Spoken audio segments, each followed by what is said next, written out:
Okay, so this is my reaction to UFC Vancouver, RDR versus Allen. I'm sick as shit.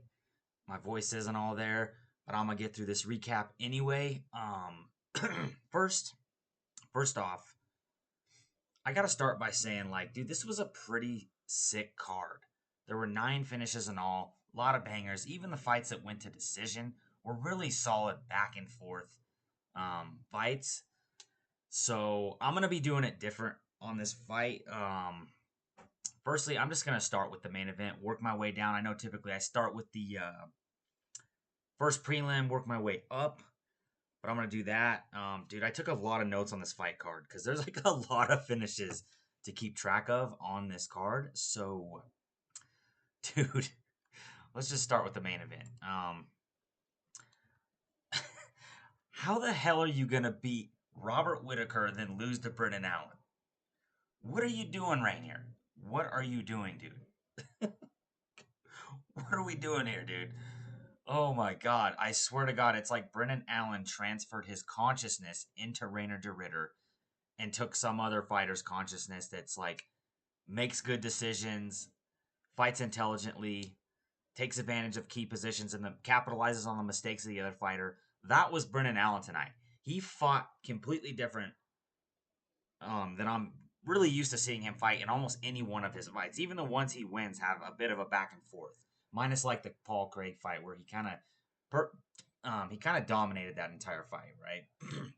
So first round, Reinier de Ridder comes out, shoots on like within 30 seconds of the fight, gets the clinch. They're kind of having a battle in the clinch along the cage. RDR hip tosses him and just spends most of the round. He hip tosses him, moves him out almost immediately, smushes him down. You could tell like the physicality was there. Brendan Allen talked about how he thought he was the stronger guy. And like, I'm all sitting in the first round going, really, Brennan? You think you're the stronger guy? He's smushing him on the ground, gets the back mount, holds him in back mount, completely dominates the grappling exchange in the first round. I gave that one to Ridder, obviously, right? So I'm sitting here, I'm thinking, dude, this guy is the truth. This guy could potentially maybe be a challenge for Hamzat. Would have been a challenge for Fluffy. Um, so that's how the first round goes.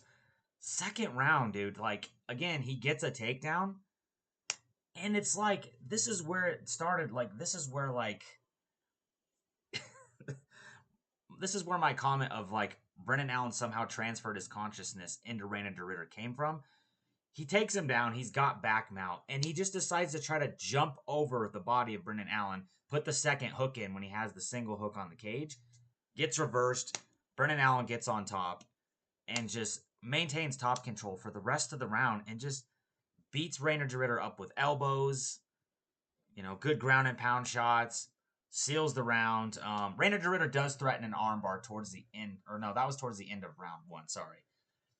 I think it was I gotta look back at my notes because I think it was no, it wasn't that round. So yeah, Brendan Allen dominates the entire round. Good ground and pound, cuts Reinier de Ridder open. So I got it 1-1 going into the third, right? So the third, again, Reinier de Ridder gets the takedown at the start of the round. Gets back mount with the body triangle. It's like, okay, well, he's getting back on track here. Allen reverses it. Now we're back to square one. He's beating him up with elbows. He's beating him up with shots on the ground. And, he's doing his thing. Beats him up for almost the entirety of the round. Reinier de Ridder is just trying to, like, work for submissions and has a closed guard on his back. Doesn't get up. Threatens an inverted triangle towards the end of the round. But again, another dominant round. One-sided round from Brendan Allen. Good ground and pound shots. That's it. So now it's 2-1 going into the fourth, right? Or is it the third? Yeah, no, this is the fourth. So I got a 2-1 Allen. Dude, Reinier de Ridder is like, I swear to God, after the second round, he's slow to get up, slow to go back to the corner. Like, he's like gassed. He just like proceeds to just try to force the grappling round after round, despite getting out grappled, reversed, and beat up on the ground, right? And at this point, going into that fourth round, he already just looked deflated, right? Fourth round goes in. Allen can see it. He smells blood in the water. Almost instantly just shoots for the takedown. Lifts Reinier de Ridder up in the air. Marab Henry Cejudo style. Dunks him down on the ground. And just beats him up for the rest. Proceeds to beat him up for the rest of the fourth round. Right? Elbows, ground and pound. Like, Reinier de Ridder just has nothing, bro. Like, he has nothing. Like, it's so crazy, the game. Like, seriously, I think Brendan Allen transferred his consciousness into Reinier de Ridder this fight. Like, no attempt. Well, I mean, he had some feeble attempts to scramble up, but at this point, Reinier was too gassed. He was getting beaten up in the guard, getting smothered. Brendan Allen did a really good job of just holding him down. Whenever Reinier de Ridder would try to get on all fours, Brendan Allen would literally step on that calf to prevent him from scrambling back up. Really good control-based strategy from Brendan Allen there. But again, much of the same. Just beats him up. Round ends, and dude, Reinier de Ridder just lays there for 10 seconds to the point of where the ref's like, "Can you get up? Can you continue?" Not the ref. It was one of the ringside physicians or something. They're like, "Can you get up? Can you continue?" This guy lays there for 10 seconds. Finally gets up. Slugs off to his corner, and then doesn't come out for round 5. Seriously, what the hell happened in this fight? This is, bro. Brendan Allen made great decisions, capitalized on all the mistakes of Reinier de Ridder, made him pay for it bad, beat his ass on the ground, and then eventually just took his fucking will in that fourth round, dude. He coming in, he said he was gonna break Reinier de Ridder, and he did it, right? He did it. Reinier de Ridder's corner just pulled the plug at the end of that fourth round. Crazy. And this was on 3.5 weeks notice, dude. 3.5 weeks notice. And he put a whooping on Reinier de Ridder like this in the grappling. I don't know if he just underestimated Brendan Allen or what. Bro, come on. Whitaker and now this shit. Dude, this division is fucked now. Seriously. Bro. Because Brendan Allen in this next fight is just going to fumble the bag, right? He's going to fumble the bag. Maybe they give him somebody in the top 5. He's going to fucking fumble the bag. Make horrible fucking dog shit decisions. Lose, fuck. What the hell? Seriously. Dude. I got to tell you now.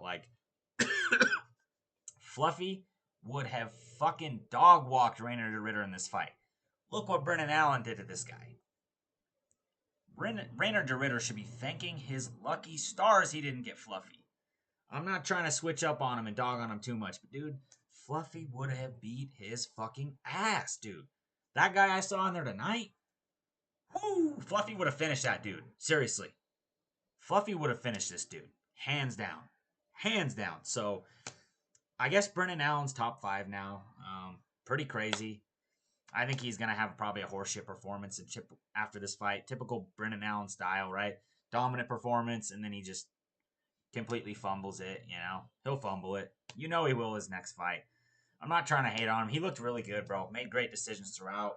Showed how good of a grappler he is. Dude, I mean, at this point, you can't fuck around with this guy in the grappling, man. Fluffy managed to, out-grapple him, but Fluffy is position over submission, right?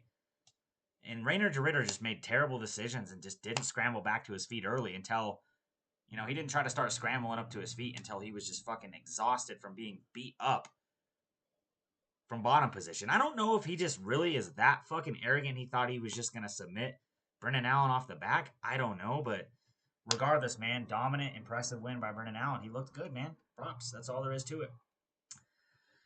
So, Mike Malott, Kevin Holland, dude, this shit was it was a bit of a mess, man. First round, Mike Malott, dude, he comes out, his hands are so, his hand speed is so fucking fast. His boxing is so crisp. He comes out in there and he's, outlanding Holland. There's clearly a speed advantage in that first round. It's, kind of a bit of back and forth, but Malott's getting the better of it. He just has the hand speed, dude. I think he has the overall athleticism as well. But, first round, there's 2, nut shots within, I swear to God, it was 30 seconds of each other. To the point of where Holland, was almost done, dude. Seriously. Typically Holland's a pretty game guy, but, he used all 5 minutes They didn't take a point from Malott in this fight, which is interesting because they took a point from Drew Dober earlier on in the night. You got the Canadian guy in Canada and you don't take a point? I don't know, man. Conspiracy theorists are their wheels are turning on this one, man. I'm telling you. But, first round, Holland did drop him at one point, right? Like I don't know if it was drop or it was off balance. He took advantage of like the off balance-ness of Malott. I don't fucking know if that's a word. But he landed a good, I think it was a right straight and sat Malott down. Malott scrambled pretty well in this fight, though. He got a takedown in the first round, too. First round, I'd still probably, I don't know, man. I still probably would have. Maybe you could go Holland just because he dropped him, but Malott just had clear hand speed advantage. So first round ends. Kevin Holland barely fucking makes it out of it because of the nut shot. Second round, he's still hurting, but Malott's, honestly, I think without the nut shots, I think Malott finishes Kevin Holland in this fight. Malott's underrated, dude. He's so good. He's good everywhere, man. Neil Magny got lucky as fuck. Neil Magny doing what Neil Magny does, beating Malott like that. Dude, Malott, he's so good. His boxing is so crisp. His hands are so fast. He just had a hand speed advantage on the feet all night long. Whenever it would go to the grappling, Malott would get a takedown. And Kevin Holland is a super dangerous guy on the ground. Underrated ground game. He always will try to roll for legs. And, you look back at that Hamza fight, he's a very wiry, kind of explosive guy on the ground. He moves a lot, rolls a lot. He's hard to hold on to. And Malott just did a really good job kind of flowing with him on the ground. Keeping position, staying with him when he would roll to maintain top position, bellying out when he needed to, keeping his hips and his hip downward pressure even so he didn't get swept. He actually did get swept in the first round, back up to the feet. He didn't get swept, but Kevin Holland used the body lock takedown momentum of it to roll Malott over and scramble back to his feet. Third round, second round, pretty much a striking affair on the feet. Malott, you could tell, was tentative because of those nut shots, dude. He was like, fuck, dude. He wasn't throwing nearly as many leg kicks, low kicks, no inside low kicks. Occasionally he would throw a teep and the announcers would be like, oh shit. But mostly it was up top, dude. He was landing straights. He was landing hooks. Dude, his counters are so fast. Dude, he would land every time Holland would come in, he would counter with 3 different shots. He'd counter with 2 straights and a hook, or 2 hooks. Even his hooks look lightning fast, dude. Again, round 3, same thing. He's out striking him, takes him down, flows with him on the ground, beats him up a little bit on the ground, and has a pretty one-sided decision in my opinion. I know the nut shots are going to taint it a little bit. I can see Kevin Holland now saying, having that built-in excuse of, oh, if I wouldn't have got hit in the nuts twice, I would have won that shit. No, you would have got finished because he would have not been as hesitant. I'm telling you, the only reason Kevin Holland made it to a decision is because Malott was very tentative throughout most of the rest of that fight because they threatened to take a point from him, again, if he landed another nut shot again. So naturally, he's probably scared shitless, and he's like, I have to be super conservative, but Mike Malott's going to be ranked now, dude, and he's a super underrated guy. Really good striking overall. Good grappling. I didn't know this. I guess he used to be a coach at Alpha Male, right? He was a coach there, so it shows, dude. He makes good decisions. He's good everywhere. He's young. He's explosive. He's fast. Dude, he could potentially be a dark horse in this division, man. So yeah, good win by Mike Malott despite the controversy. Chito Vera, Aiemann Zahabi. So I went with Aiemann Zahabi by decision. And I feel the fight pretty much played out how I expected. I said, Cheeto's, ultimately, Cheeto's, he is, better on the feet, right? But he just doesn't do enough. And he did surprise me a little bit in this fight. Starting out, in the first round, he was a lot more aggressive, right? He was a lot more aggressive. Sorry, I'm just going through my notes here. There's a lot. Okay. Yeah. So, first round, Cheeto's on the pressure pretty quick. He's throwing shots, he's landing shots. Aiemann Zahabi, like the first round was pretty close. Aiemann Zahabi like really showed how much of a dog he is in this fight, dude. First round was pretty close. Both men had their moments. Both men landed good shots. Both men were pressuring at some point. They kind of took turns putting pressure on their opponents. So first round, like it could have gone either way. I think maybe Aiemann slightly edged it because he was a little more aggressive. And that was kind of the story of most of this fight, right? Second round, Vera definitely got it. He sits, they're kind of going back and forth. Lands a left hand that sits Zahabi down. It's looking like he's going to finish him. Zahabi, to his credit, recovers, gets back to the feet, stays safe.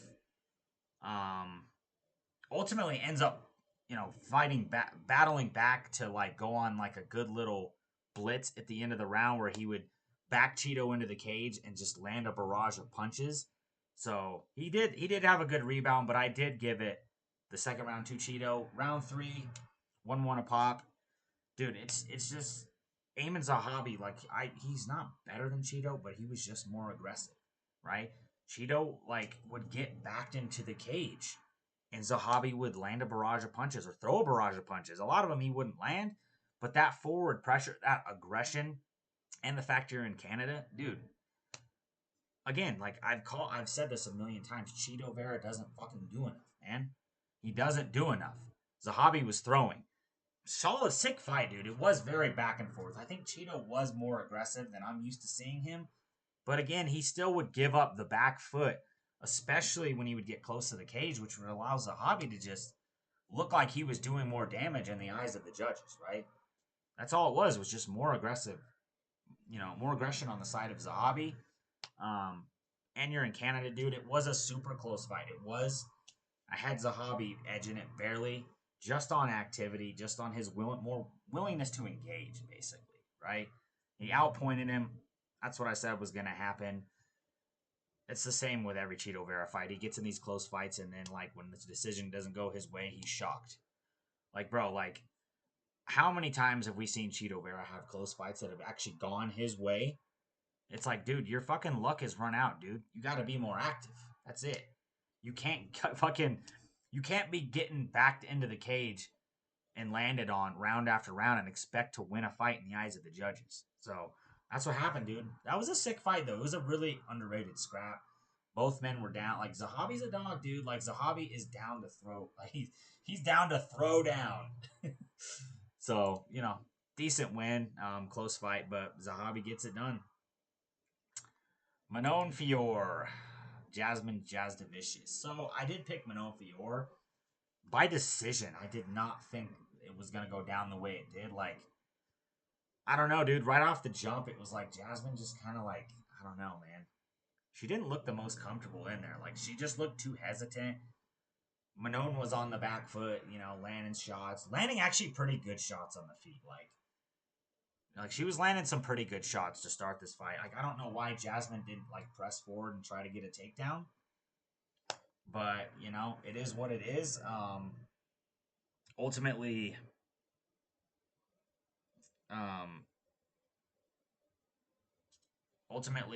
Manon caught her on the back foot, moved forward right into a nice right hand, wobbled her, hit her again, face planted her on the canvas, finished her off with strikes in the first round. Like, impressive finish from Manon here, man. Because Jasmine was on like, I don't know what kind of win streak she was on. She was on a big win streak, knocking off contenders left and right, coming off a win over Jessica Andrade, and to put her out in a minute, especially someone who's inside the top 5. Manon is still alive in this division, man. Manon could still be a problem. She had a decently close fight with Valentina, so good performance, dude. Like, this is a big one. I mean, this is a win that will continue to age well, because Jasmine Jasudavicius is no joke, dude. And Manon gets a much-needed bounce-back win. I mean, this is the kind of performance that really keeps her on that short list to eventually fight for the title, right? Because I know now you have Zhang Wei Li, Valentina. You got Natalia Silva, who's probably waiting to get the winner of that. You got people like Erin Blanchfield in that division. God, who's Erin Blanchfield fighting? Tracy Cortez. You got them. You know they're going to try to market Tracy Cortez. So performances like this, on like the big stage in front of a full capacity crowd are what you need to stay on that short list for the title. So good win from Manon Fior. Charles Jourdain, Davey Grant. I picked Davey Grant by decision, man. God damn, Davey, why? Bro, I had this guy on my most underrated, unranked fighter in the bantamweight division. I had him in that list when I did that video, and then he goes out and gets done like this? Damn, dude. Jourdain, man, he looked good. He had that swagger from the jump, dude. Like, you could just tell he was going to give Davey Grant no respect from the jump. Was landing good shots on Davey. Davey landed good. To his credit, he landed some good counters on the feet, but things were kind of a bit back and forth. And then, dude, Charles Jourdain just the whole time was throwing a lot of flying attacks, a lot of flying knees, unorthodox, explosive strikes. It seemed to kind of be throwing Davey off a little bit. And then, eventually he threw a flying knee, landed flush on Davey, dropped him.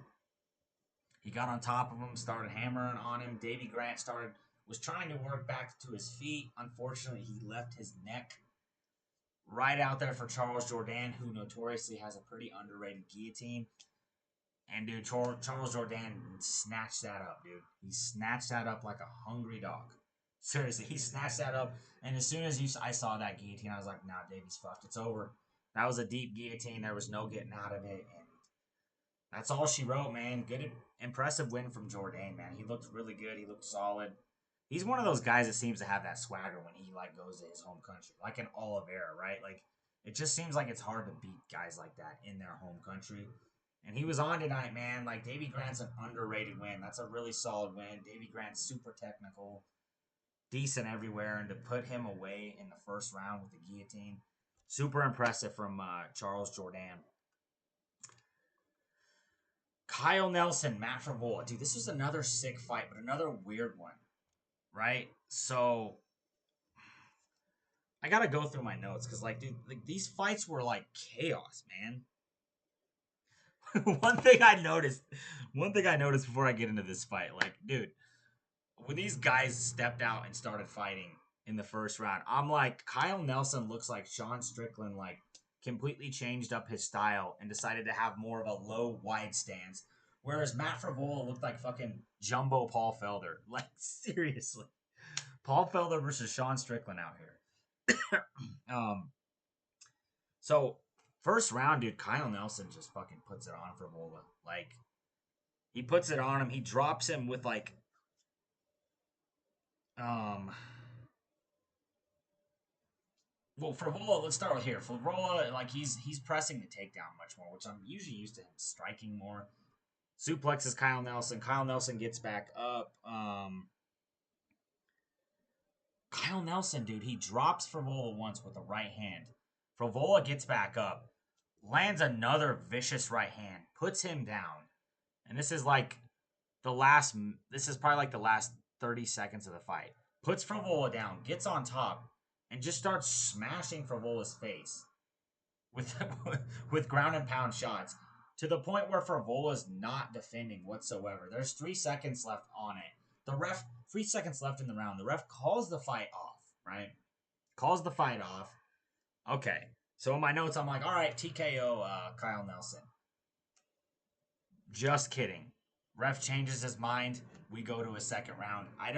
Dude, this card was a mess with like ringside physicians and refereeing and points taken and points not taken.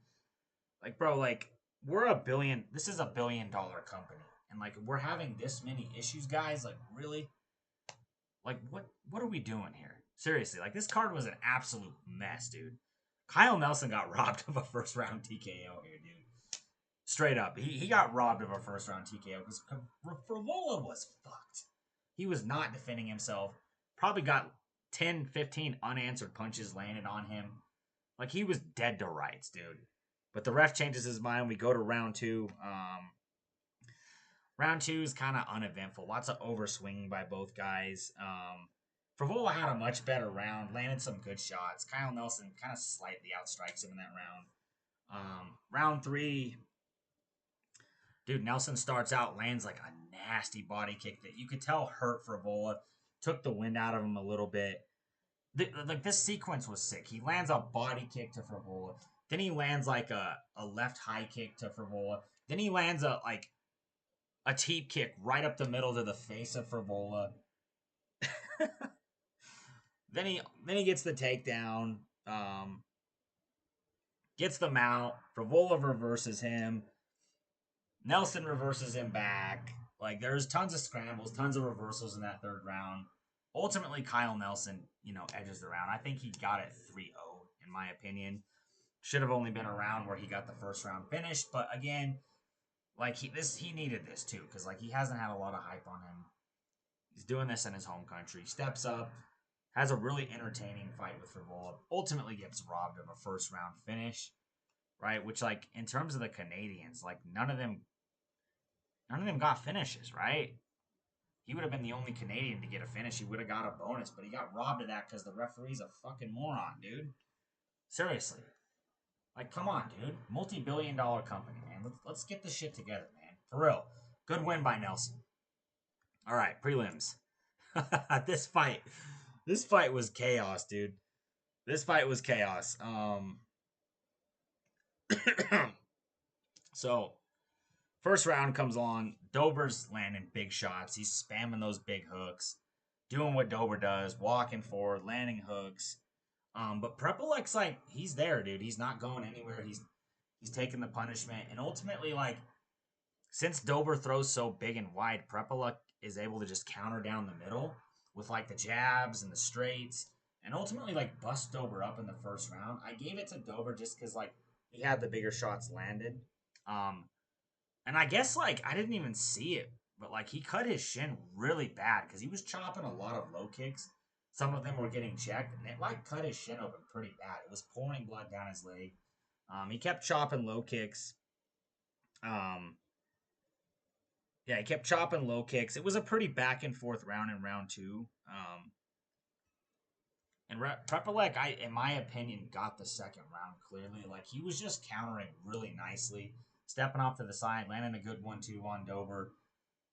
Just kind of outstriking him on the back foot, taking advantage of his aggression and the way he swings wide and swings a lot of heavy punches. Like, he really puts his all into it. So Prepolec gets the second round fairly easily, in my opinion. And I think there was a low blow. Was it in the first or the second? Like, these fights were so crazy. I had to like take notes on all these.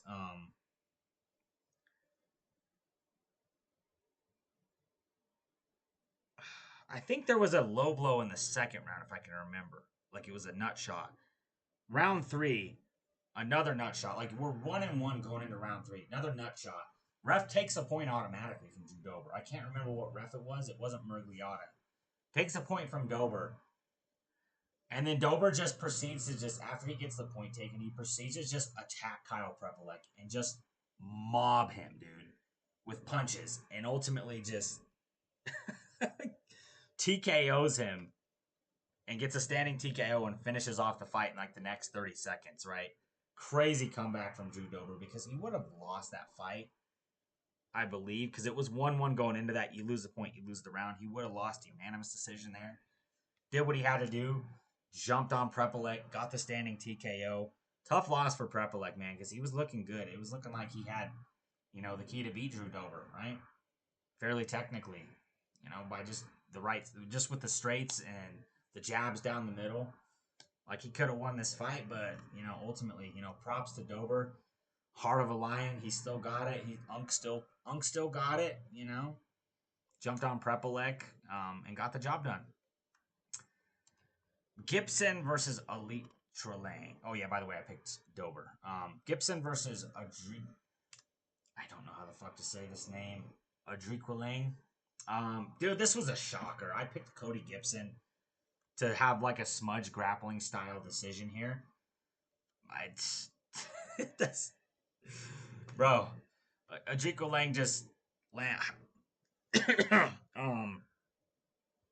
Adriqileng comes in within 20 seconds, lands an ass. Like, they're going back and forth a little bit. Adriqileng sleeps him with a right hook, drops him with the right hook, finishes him off on the ground in 20 seconds. Gibson was out. He wasn't defending. That was it. We don't see this kind of shit from Adriqileng very often, dude. This was a shocker for sure. Like, flash knockdown. I guess this kind of shit happens in MMA sometimes, man. But good performance from Adriqileng. Big KO. Like, I doubt we see that again from him. But hey, every dog has their day, right? And today was Adriqileng's day. He came out and got the big right hook knockout, and yeah, props to him, man. Silva Park. So I picked Park by second round knockout, and dude, he just honestly, like, he kind of looked like shit in this fight, right? Like, first round, Silva's landing a lot of good uppercuts. Hyunsung Park is like trying to force the grappling a lot, which typically you don't see him do. He's trying to force the grappling a lot. He is getting takedowns, but he's not maintaining any control. Silva's scrambling back up. So I gave the first round to Bruno. He just landed the harder shots, landing a lot of good uppercuts. Cut Hyunsung Park open in the first round. Second round, drops Park with a left hook. Takes the back. Lands some good ground and pound. Park gets up. And at this point, Silva just kind of, I think he felt he had Park's number. Just landed more and more takedowns throughout that round. Was on constant pressure. Anytime Park would come forward, Silva would change levels, get another takedown. If he wasn't like getting takedowns, he was landing good hooks on the feet. Pretty nasty hooks on Hyunsung Park. Round 3, though, Park was like, fuck this, I'm going to come forward. Comes forward, has a good start to that round, lands good shots on Silva, was hurting him with big punches. Ultimately, again, though, Silva, with the crafty move, man, eventually takes advantage of the aggression of Hyunsung Park, changes levels, gets the takedown, and kind of has like,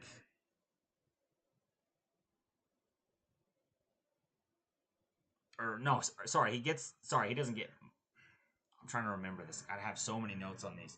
Okay, so yeah, he takes advantage of the aggression of Park, gets a takedown, gets the back of Hyunsung Park, and like literally just decides he's gonna latch in a rear naked choke and just stand up and kind of like Anthony Hernandez, Roman Dolidze him, right?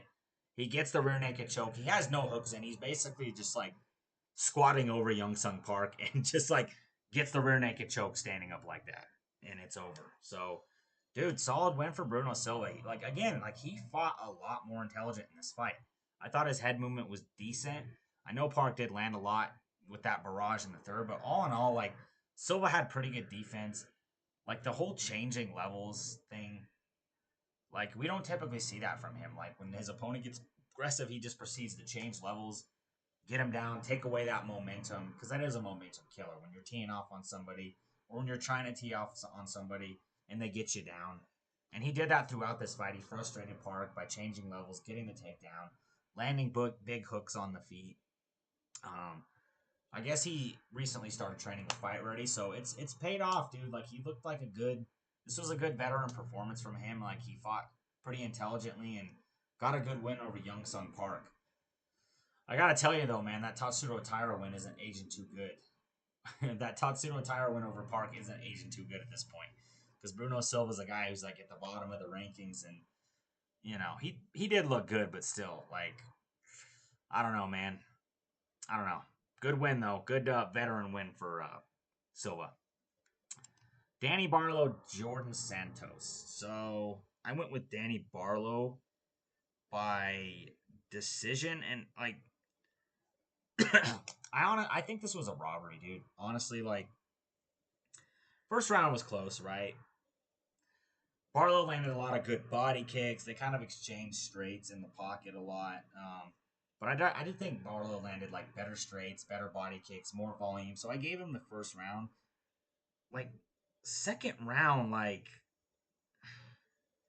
it was pretty back and forth, right? Barlow hurts Santos at one point, starts teeing off on him. It looked like he was going to get the TKO. But it also looked like he punched himself out. Santos started coming back, started landing big hooks in the pocket. And like, it was only like the last like 30 seconds of the round that Santos was coming back and landing big shots on Barlow. Like, I thought Barlow controlled the majority of that round. And did what he had to do, hurt Santos, controlled like 4 minutes 30 seconds of that round, and Santos just had a good last 30 seconds. Right? Round three, another back and forth round. Both guys are throwing kicks. Barlow Barlow falls down, kind of accepts bottom position, right? He throws like a high kick, falls down, just lays there, gets control for about a minute 30, and then gets back to his feet, and then just proceeds to kind of have like a little pitter pat battle with Santos. So you could have given the third round to Santos, but like first two I thought went to Barlow, and like not only did they give the Jourdain Santos the decision, they also gave him a unanimous decision, which I don't know, man. I think these strikes are deceiving, but I don't read too much into how they count strikes because they suck at counting strikes anyway. So I don't know, man. I thought Barlow won the fight, but Santos gets it done, I guess. All right, Stephanie Luciano, Ravena Oliveira. I went with Stephanie Luciano by decision, and that proved to be, a pretty good pick. I mean, dude, this fight. I gotta get some water. This fight looked like a fucking amateur versus a true professional, right? Stephanie Luciano just looked like it, an actual UFC fighter versus like some random fucking person, right? Like she was just like Ravena Oliveira was swinging heavy all night. Luciano would So let's start with the first round. It was kind of a pitter patter fest in the first round. Luciano landed the better shot. She kind of outpointed her in the first round. And then like the next rounds, like 2 and 3, like Luciano was like confusing Ravena Oliveira with like a lot of feinting. Like she was mixing it up with low kicks, body kicks, high kicks. Anytime Ravena Oliveira would go to counter, Luciano would slide out of the way. Um, and then if Ravena would get like super aggressive and try to put on the pressure, she would change levels, get her down to the mat. Um, she just masterclassed her in all honesty, man. Like she was mixing it up with feints, mixing it up with wrestling, going high, mid, low with the strikes, just like not presenting like a very like not I'm trying to how do I describe this? Not like she was presenting a very very like difficult to read striking game. Like she pulled out the full bag of tools here. And yeah, dude, she was just a better fighter. I knew she would. I knew she'd be the better fighter. She's had some promising UFC fights, right? Close fight with Sam Hughes. That's worth something in that division. So nice win from Luciano. Azamat Bekoev, dude, versus Yousri versus Bekoev versus Yousri Belgaroui. Dude, Yousri Belgaroui looked like a fucking killer out there, man. Like I knew the range was going to be a little bit tricky, but I did think Bekoev was going to be able to find the chin eventually. Not the case, dude. Yousri Belgaroui, we knew he had good striking, right? Right on. He was on the range. Bekoev was doing his typical Bekoev thing. He was swinging big hooks, trying to get takedowns, and it's just like wherever the fight went, man, he just had no advantage there. He'd get a takedown, and like the lankiness of Belgaroui like would allow him to just kind of push the head off of Bekoev and get back to his feet. And it was a problem, man. Like wrestling was supposed to be his one advantage in this fight, and he just couldn't get it. Right? Anytime he get a takedown, no control, Belgaroui would scramble up. And then on the feet, dude, like Belgaroui, like Bekoev would throw like a big hook. Belgaroui would like cut an angle, step off to the side, land like an Alex Pereira style 1-2, like he did on Khalil Roundtree. And he was just, dude, he just fucked him up all night on the feet, really. Like, was constantly getting stung on the feet. Getting, like, his takedowns meant nothing. There was no control time there. He did land some good strikes in the second round. So it was a much better round for him, but Belgaroui still edged around. So it's 2-0 Belgaroui going into round 3. And, yeah, man, ultimately Belgaroui just put it on him, dude. He put it on him, pieced him up, standing TKO'd him. Like, Belgaroui is a problem because Bekoev was a killer coming into this fight. You look at what he did to his last two opponents. Belgaroui ate him up and spit him out. Seriously, chewed him up and spit him out. Beat him up on the feet. You know, didn't have respect for his wrestling. Was easily able to get back to his feet. Every time. You know, 4 of 8 takedowns, and even on the 4 takedowns Bekoev did get, there was just no control there. He did no damage. Minimal damage. I mean, dude, he got 27 strikes landed on him. That's it. 50% takedown. Like, dude, like, yeah, he might not have the best takedown defense, but again, the length of him, especially in the middleweight division, is going to be a problem for a lot of guys, dude. 6'5", he's got decent power. He can sting you up with shots. Like, dude, this guy's a problem, man. This guy's a problem because Bekoev, like, that's a win that's going to age well. Dude, Belgaroui a guy to look out for in this division, for sure. For sure. With a performance like that, that was domination, dude, in my opinion, over a guy like Bekoev. So, super impressive stuff from Belgaroui. All right, now down to our last fight. We got Melissa Croden, Tainara Lisboa. I had Lisboa by decision. And like she had a good first round, right? Like she was peppering her up with straights, busted her up, edged that round pretty easily. So 1-0 Lisboa going into the second. Melissa Croden starts working her way back into the fight, and then that's where you can start to see like the size advantage of Croden becoming a problem for Lisboa. Like it just seemed like she was able to muscle her around when she started getting the confidence. Like she just needed that first round, I guess, to warm up. Once she started warming up, she's like, "Look, I'm bigger, I'm stronger. I'm gonna muscle you around on the ground." And when she got her on the ground, man, like, you know, she just beat her up from there, right? She just beat her up from there. And Lisboa just really wasn't able to do anything. Like, dude, Croden's like, she's not bad, man. Like, she gave a good account of herself, had a rough first round, but like, there was just a clear advantage on the ground. Strength, physicality, ground and pound was good. You know, and I mean, Lisboa like gets beat up in the second, third round, gets taken down again. She's getting beat up on the ground. She's throwing up desperation submissions. Croden's easily getting out of them. Continues to beat her up on the ground until, you know, she TKOs her on the ground. So another solid debut win. Was there another debut win on this card? Never mind. So solid debut win. Sorry, I just being sick, like my mind isn't fully there. But good win from Melissa Croden. Picks wise, let's see. 0-1, 0-2, 1-2, 1-3, 1-4, 1-5, 2-5, 2-6, 2-7, 3-7, 4-7, 5-7, 5-8, dude. So, dude, this was the night of the underdog for sure. Like, I mean, you look at it, it's like underdog won. I don't know if he was. I think he was the favorite, right? I think he was the underdog. Underdog won. I don't know if I think he might have been the underdog. Underdog won. I think he might have been the underdog. He was the underdog. I think he was the underdog. She was the underdog. Like, dude, big night for the underdogs. All in all, like, sick card, dude. Like, I didn't think this card was gonna be that good. But 9 finishes, dude, that's like a hell of a card. For a UFC fan. Solid night of fights. I'm gonna go get some sleep. Like and subscribe. Let me know how you did in picks in the comments. Let me know your overall thoughts if you did watch the card. Till next time. See ya.